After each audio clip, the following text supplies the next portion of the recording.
Halo, nice day, apa kabar? Senang sekali Bu Wahyu bertemu dengan kalian dalam pembelajaran tema 5, subtema 2 dan 3. Masih seperti pembahasan minggu yang lalu ya tentang formulir. Yuk kita lanjut lagi jenis-jenis formulir yang lainnya. Jenis formulir yang lainnya yaitu daftar riwayat hidup. Apa itu daftar riwayat hidup?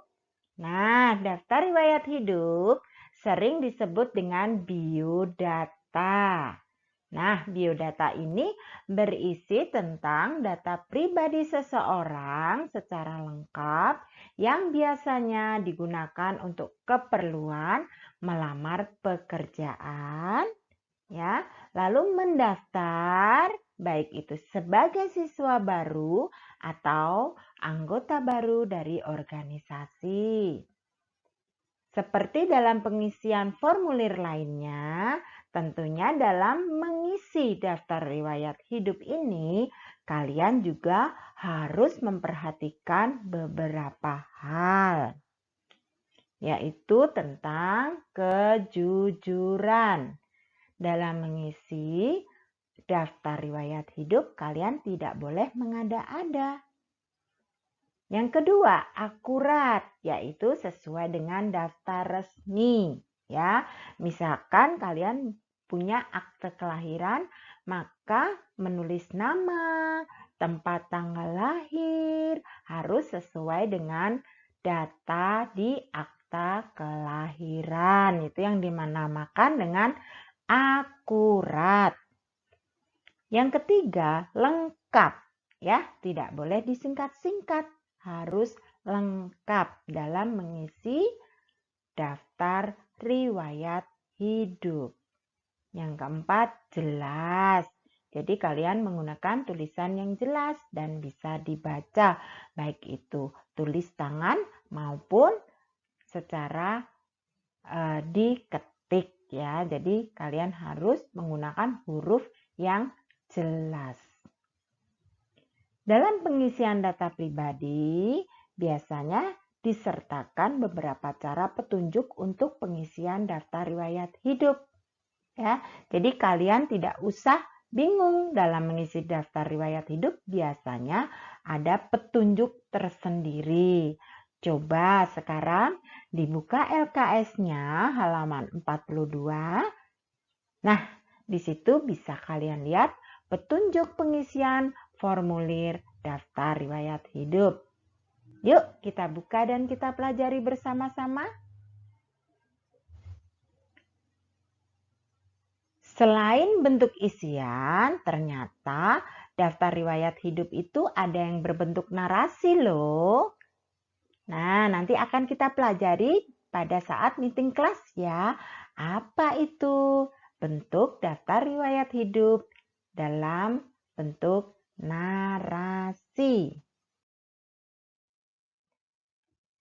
Wawancara.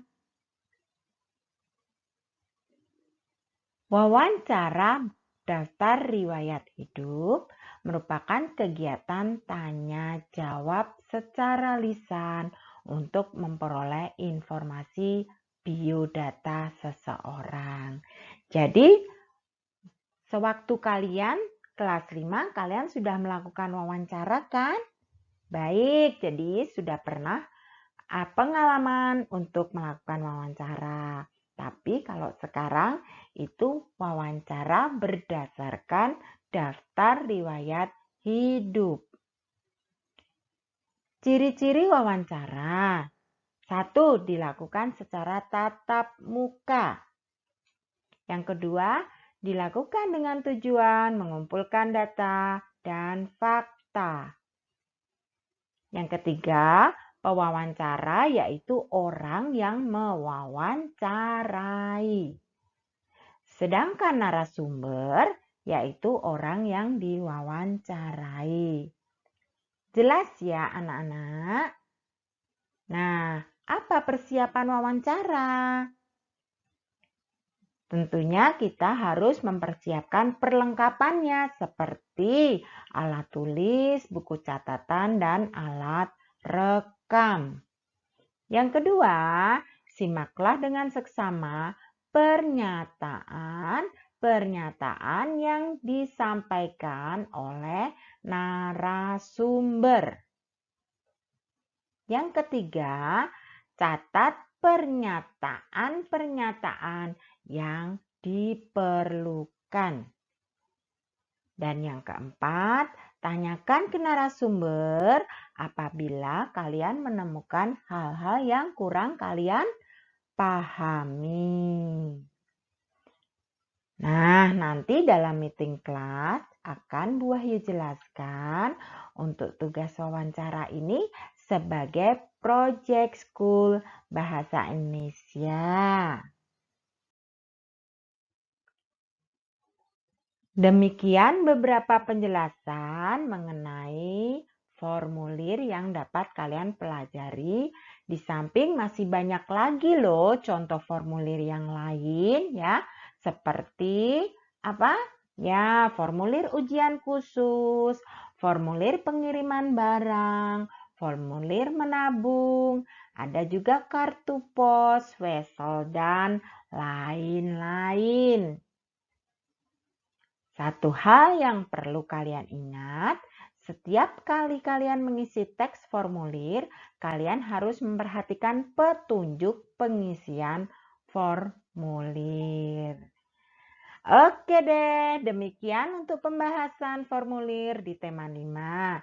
Jangan lupa kerjakan aktivitas yang ada di setiap pendampingan pembelajaran pada subtema 2 dan subtema 3. Semangat selalu. Terima kasih. Nice day.